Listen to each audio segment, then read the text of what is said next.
सांवरियो है सेठ म्हारी राधा जी से ठाणी है। सांवरियो है सेठ, सांवरियो है सेठ म्हारी राधा जी से ठाणी है। ये जाने दुनिया सारी है, सांवरियो है सेठ। बोले श्री कृष्ण कन्हैया लाल की जय। बोले बांके बिहारी सरकार की जय। बोले श्री भक्तवत्सल भगवान की जय। तो भक्तों, जिस प्रकार पूर्व सत्रों में हमने 56 दिन तक श्रीमद् भागवत कथा का रस आस्वादन किया, उसकी अमृतमयी कथा का हमने श्रवण पान किया। आज से हम भगवान के परम लाडले भक्त श्री नरसिंह मेहता जी के जीवन चरित्र, जिसको नानी बाई का मायरा कहते हैं, उस कथा को आज से हम कुछ दिनों तक श्रवण करेंगे। लेकिन उस कथा में प्रवेश करने से पहले यदि आपने हमारे चैनल को अभी तक सब्सक्राइब नहीं किया है तो प्लीज़ हमारे चैनल को सब्सक्राइब कर लें एवं इस बेल आइकन को भी अवश्य दबाएं, जिससे आपको हमारी नई आने वाली वीडियोस की सूचना सबसे पहले प्राप्त हो। तो आइए शुरू करते हैं।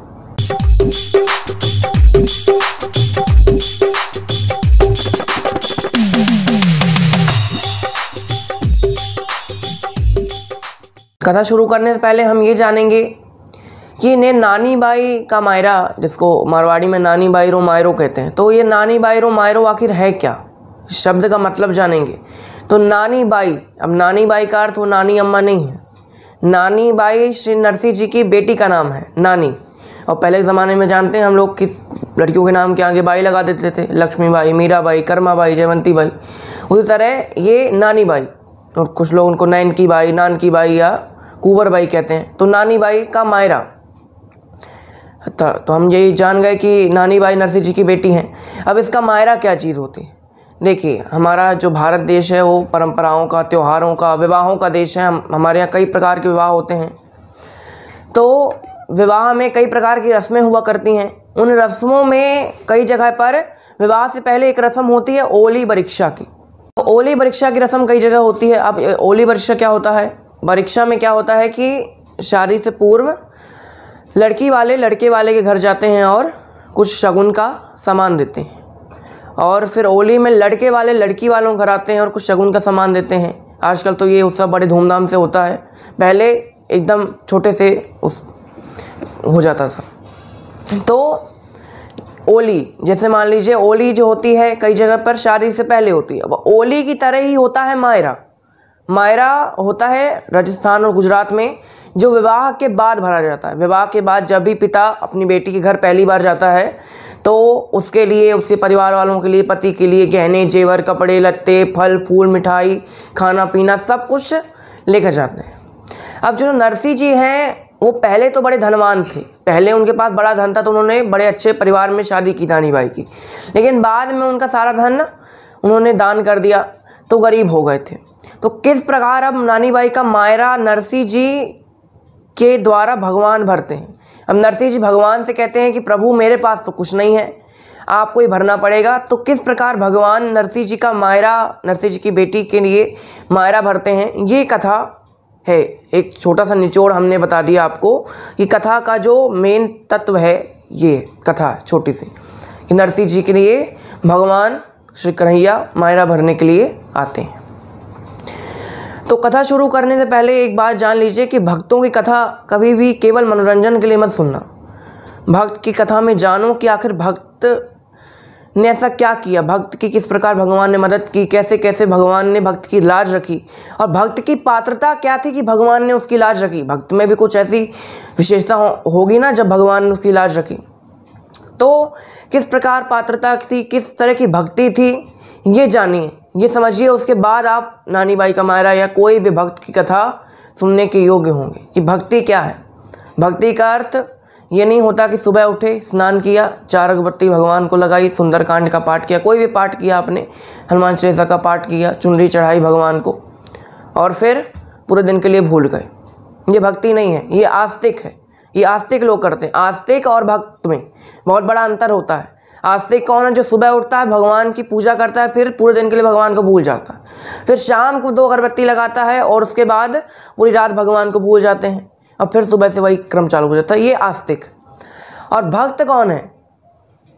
भक्त वो है जिसके हर क्षण में, हर प्रति क्षण में जो भगवान का चिंतन मनन और जागरण करता है, जो भगवान के हर चीज़ में, मतलब भगवान के हर क्षण में उसको भगवान अपने प्रतीत होते हैं, हर जगह उसको भगवान अपने दिखाई देते हैं, हर मनुष्य में, हर जीव निर्जीव में उसको भगवान की प्राप्ति होती है, वो भक्त है। जब हम भक्तों के बारे में चर्चा करते हैं तब हमारे मन में कई सारी छवियाँ आती हैं, श्री भक्त प्रहलाद जी की, श्री भक्त ध्रुव जी की और भक्त शिरोमणि श्री हनुमान जी की। हनुमान जी की भक्ति इतनी श्रेष्ठ है कि उसके बारे में कोई बखान नहीं कर सकता। हनुमान जी ने कितनी भक्ति श्रेष्ठ की है। भक्ति का अर्थ ये होता है कि भगवान आपके बिना ना रह पाए। भक्त तो भगवान के बिना नहीं रह सकता, जो अच्छी भक्ति करता है, सच्ची भक्ति करता है, लेकिन भगवान भी अपने भक्त के बिना ना रह पाए, ऐसी भक्ति करनी चाहिए जो हनुमान जी ने की थी। क्या किया था एक बार, एक चरित्र सुनाता हूँ। एक बार क्या हुआ, जब श्री भगवान जानकी माता का हरण किया रावण ने, बाद में भगवान श्री सेतु बंध को पार करके रावण की लंका में पहुँचे, लंका दहन किया, लंका में रावण का अंत किया और श्री सीता माता को अयोध्या वापस लेकर आया और फिर अयोध्या के राजा बन गए। अब अयोध्या के राजा बने। अब जो भरत और शत्रुघ्न थे, जो अयोध्या में थे, उन्होंने सोचा था कि जब 14 वर्ष बाद भैया आएंगे तब उनकी बहुत सेवा करेंगे, बहुत उनकी सेवा करेंगे, क्योंकि 14 साल सेवा करने का अवसर नहीं प्राप्त हुआ। लेकिन ये सारा काम अब हनुमान जी कर रहे थे।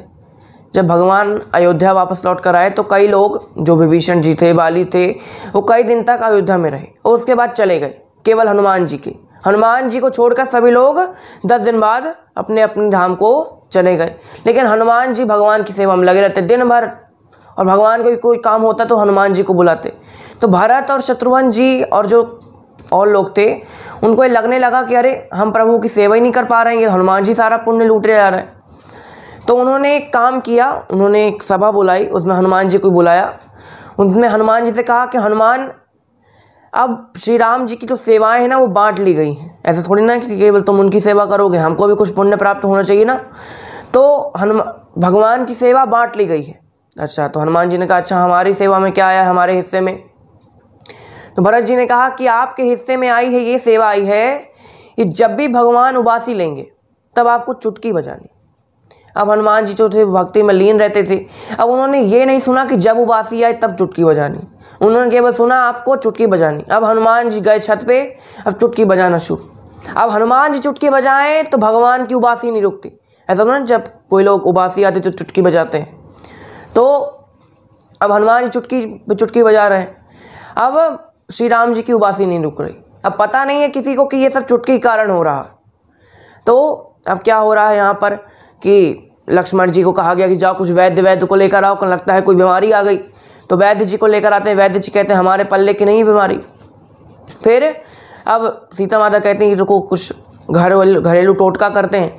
तो सीता माता अब नज़र उतारना शुरू कर देती हैं। नज़र उतारे, देखो सीता मैया। अब सीता माता नज़र उतारी और भरत जी अब दान करना शुरू किया। उन्होंने सोचा कि कुछ दान पुण्य करें, हो सकता है ठीक हो जाए। तो सब कोई अपना अपना बुद्धि के अनुसार काम कर रहे थे, लेकिन कुछ हो नहीं रहा था। तब अंत में भगवान ने कहा कि देखो भाई, अब तुम लोगों से कुछ हो नहीं रहा तो अब हनुमान को बुला लाओ, क्योंकि हनुमान ही एक ऐसा है जिसने हर घड़ी मुझे संभाला है, हर घड़ी मेरा काम सिद्ध किया है। कोई भी कार्य हो, चाहे लक्ष्मण को शक्ति लग गई तो मेरे लिए वो पर्वत भी लेकर आया, चाहे सेतु बंध को लांघ जाना, सेतु बंध में पुल बनाना, हर काम हनुमान ने किया है। तो ये विपत्ति का समाधान भी हनुमान ही निकालेंगे। अब यहाँ हनुमान जी को लेकर आते हैं, सब लोग प्रार्थना करते हैं। अब पता नहीं है ना किसी को कि हनुमान चुटकी बजा रहे। जब पहुँचे तो पता चला कि अच्छा ये सारी फसाद की जड़ तो हनुमान जी। फिर हनुमान जी से कहा गया कि हे हनुमान जी, हमसे भूल हो गई जो आपको सेवा से निकाल दिया, हमारी बहुत भूल हो गई। आप ही ऐसे हैं जो भगवान श्री राम को हमेशा संभाल सकते हैं, संभाला है आपने, और हम भी भगवान की सेवा करेंगे, लेकिन सबसे ज़्यादा सेवा का फल आपको ही प्राप्त होगा। तो ये है भक्ति कि भगवान में हनुमान, जैसे राम जी हनुमान के बिना नहीं रह पा रहे, यानी भक्त भी भगवान के बिना नहीं रह सकता, तो भगवान भी भक्ति के बिना नहीं रह सकते। ये असली भक्ति। आस्तिक और भक्त में फ़र्क होता है, जैसा कि हमने बताया। भक्त क्या है? जिसके हर क्षण में भगवान की याद आए, और जो जान गया है, और वो भक्ति वही कर सकता है जो जान गया है कि ठाकुर जी के अलावा, उनके जो इष्ट भगवान हैं, उनके अलावा मेरा इस दुनिया में कोई नहीं।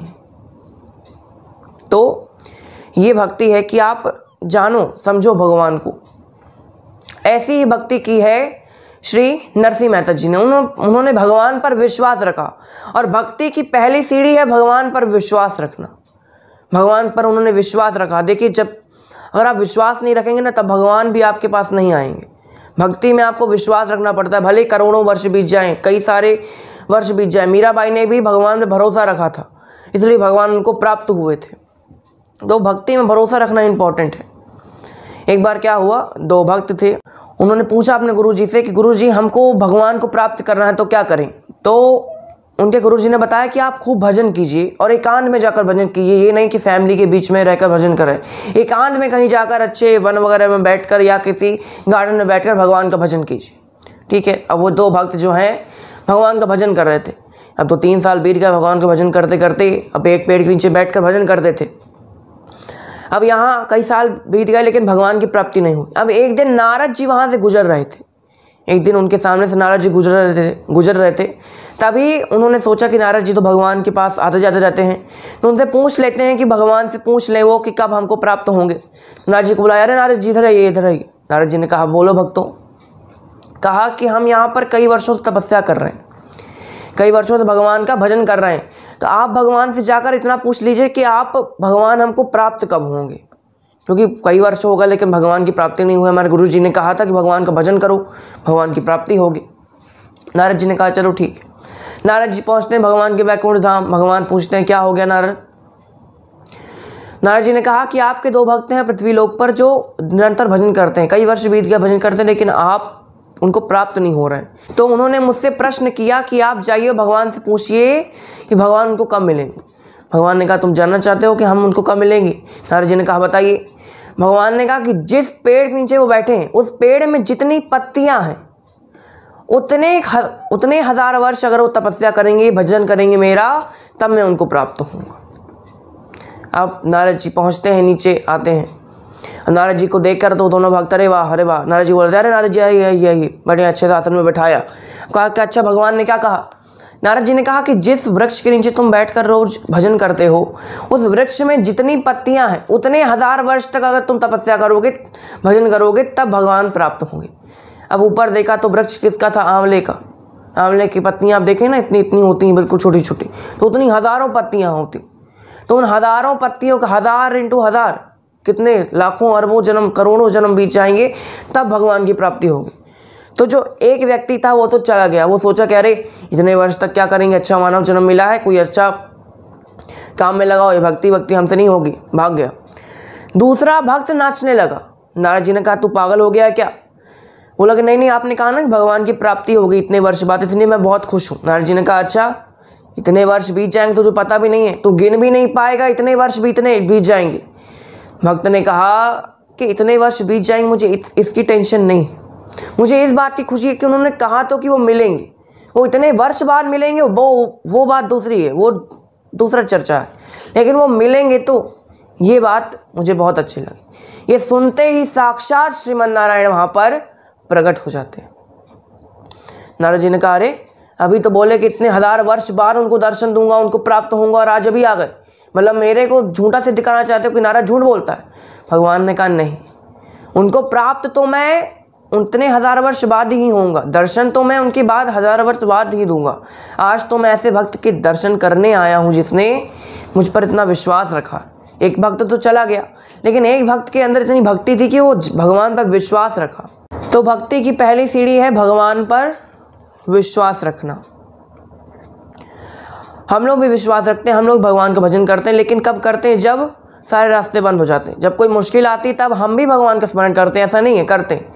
लेकिन जब 10 लोगों से उस बात का उपाय जान लेंगे, वो उपाय 10 लोगों के काम नहीं करते, तब भगवान के पास आते हैं। द्रौपदी जी ने भगवान को कब बुलाया था, जब उनके पति, उनके पिता, उनके जो जितने दादा परदादा बाबा लोग बैठे हुए थे, वो जब सब लोग ने कुछ नहीं कहा, धृतराष्ट्र भीष्म पितामह सब बैठे हुए थे, उन्होंने कुछ नहीं कहा। तब अंत में द्रौपदी जी ने भगवान का स्मरण किया, तब भगवान आए और ऐसी साड़ी बढ़ाई कि फिर पूछो ही मत।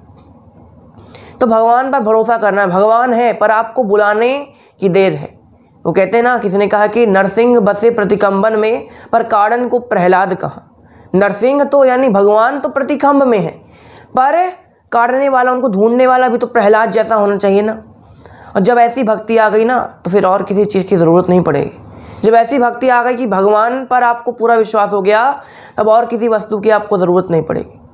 मैं चाहे यहाँ से जितना बोलूँ कि आप ये कीजिए, वो कीजिए, ऐसा भजन कीजिए, ऐसी स्तुति कीजिए, लेकिन जब तक आप अपने अंदर से वो काम नहीं करेंगे ना, तब तक आपको उस आनंद का अनुभव नहीं होगा।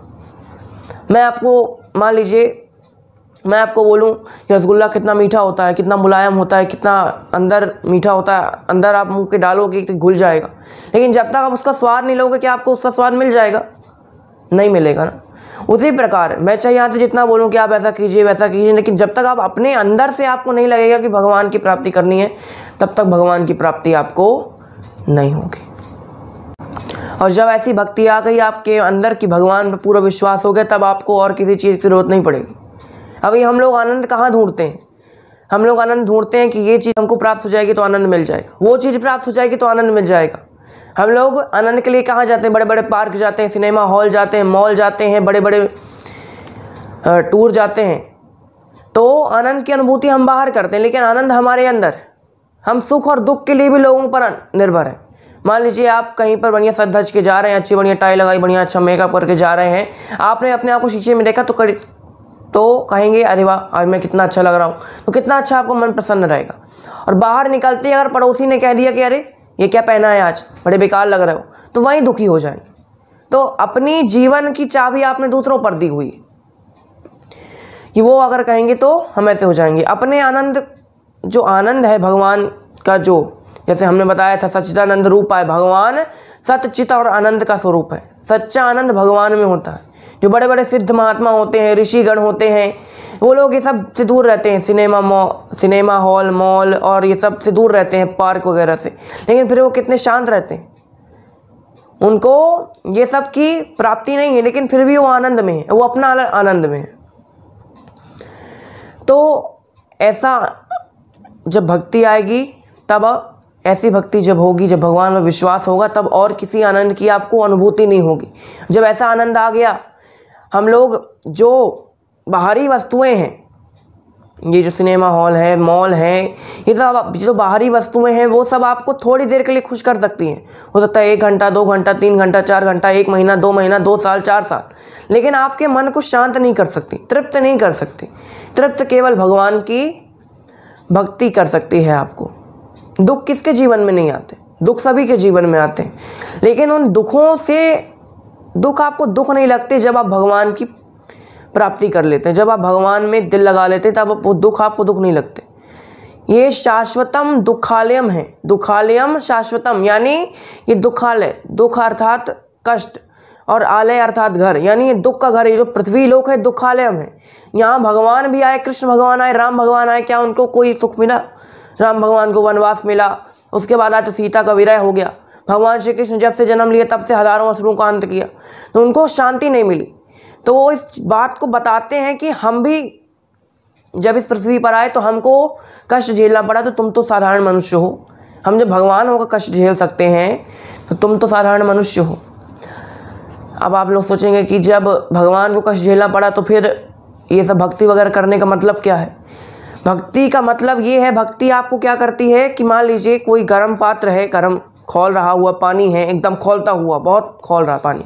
अगर आपको उस पात्र को, पानी को गैस से नीचे उतारना है, अगर आप डायरेक्ट हाथ से उतारेंगे तो आपकी चमड़ी जल जाएगी, चिपक जाएगी चमड़ी।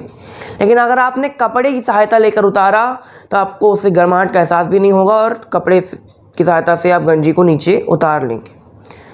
तो भक्ति भी वो कपड़ा है कि अगर आप दुखों को डायरेक्ट छूने जाओगे तो वो आपको हाथ को जला देंगे, लेकिन अगर आप भगवान का सहारा लेकर इस भक्ति के कपड़े का सहारा लेंगे, तब कोई आपको कुछ नहीं बिगाड़ पाएगा। ये दुख आपको दुख नहीं लगेंगे। भक्तों की कथा क्यों सुनाई जाती है? क्योंकि उन्होंने अपने दुखों में भगवान का साथ नहीं छोड़ा, उन्होंने अपने हर दुख में, हर सुख में भगवान को सबसे आगे रखा। हम लोगों के पास जब दुख आते हैं तो हम लोग पहले 10 लोगों के पास जाते हैं कि हमसे ये सब काम करवा दो, अगर ये इसके पास जाएंगे, उसके पास जाएंगे, उसको फ़ोन लगाएंगे, 10 लोगों को फ़ोन लगाएंगे, और जब बात नहीं बनती फिर भगवान के पास आते। और भगवान कितने दयालु हैं कि अगर हम 10 लोगों के पास जाने के बाद भी भगवान के पास आते हैं तो भगवान कहते हैं चलो ठीक है, भूला बिसरा कैसे भी आया तो आया, ये मेरे लिए ज़रूरी है। वो 10 लोगों के पास से आया ये ज़रूरी नहीं है। अगर यही चीज़ अगर आप कोई दूसरा कर दे कि आप उसके बारे में सब कुछ कितनी अच्छी तरह से समझते हैं और आप जिसको सबसे ज़्यादा मानते हैं वो आपको सबसे पीछे रखता है, तो आपको कितना दुख होगा। लेकिन भगवान सबसे परे हैं। भगवान को अगर आप अंत में भी स्मरण करते हैं, सब लोगों की आप सहायता लेने के बाद भी जब सहायता नहीं मिलती किसी से, तब आप भगवान के पास आते, फिर भी भगवान आपको मिलते हैं। भगवान कहते हैं चलो ठीक है, कैसा भी है मेरा भक्त है तो आज अब मेरे पास आएगा वो और कहेगा कि प्रभु आपका जो सब भी दिया है वो सब आप ही का है, तेरा तुझको अर्पण क्या लागे मेरा। तो आप जब भी कभी किसी तीर्थ स्थल पर जाएं, मंदिर में जाएं, तो भगवान से हमेशा यही प्रार्थना कीजिएगा कि प्रभु हमारी जो बुद्धि है ना वो बड़ी मूढ़ है, हो सकता है हम आपको भुला दें, हम आपको भूल जाते हैं, काम निकलवाने के बाद हम भूल जाते हैं कि भगवान नाम की कोई चीज़ होती है क्या। लेकिन हे प्रभु आप कितने दयालु हो कि हमको कभी नहीं भुलाते। इसी प्रकार अपनी दया दृष्टि रखे रहना और कभी हमको मत भुलाना। नरसिंह जी ने भी ऐसा ही किया था, उन्होंने भगवान की स्मरण नहीं छोड़ा, और भगवान का स्मरण नहीं छोड़ा तो हर परिस्थिति में भगवान उनके साथ आए। पता है आपको नरसिंह जी को भगवान ने कितनी बार दर्शन दिए थे? अनुमान लगाइए, 1 2 3 4 बार नहीं, 365 बार भगवान ने नरसिंह जी को दर्शन दिए थे। और जिसको भगवान ने 365 बार दर्शन दिए हों वो कोई साधारण मनुष्य नहीं हो सकता। और ये बात कब की है? 1414, यानी कुल 500-600 साल बाद, 500-600 साल पहले की है, बहुत ज़्यादा पीछे की भी नहीं कि आपको सतयुग में पहुंचना, नहीं, कलयुग की बात है। कलयुग में भगवान ने नरसिंह जी को 365 बार दर्शन दिए। ऐसा माना जाता है कि नरसिंह जी कोई साधारण मनुष्य नहीं थे, नरसिंह जी साक्षात उद्धव जी के अवतार थे। भगवान के अतरंग सखा के बारे में बताया था ना, उद्धव जी। तो ऐसा माना जाता है कि नरसिंह जी साक्षात उद्धव जी के अवतार थे। भगवान ने उनको 365 बार दर्शन दिए। जब भी भगवान को नरसिंह जी ने बुलाया भगवान आए। तो कल से अब हम जानेंगे कि आखिर क्या क्या उनके जीवन में घटना घटी, किस प्रकार भगवान ने उनकी सहायता की, किस प्रकार उनके जीवन में मुश्किलें आई। तो इस कथा को हम कल जानेंगे। आज केवल हमने छोटा सा इंट्रोडक्शन दिया है, छोटा सा परिचय कराया है कि नानी बाई का मायरा साथ है क्या, नरसिंह जी कौन है, भक्ति क्या होती है, भक्त क्या होता है, ये चीज़ आज हमने जानी। तो आज की कथा को हम यहीं विराम देते हैं। आपको बहुत बहुत धन्यवाद।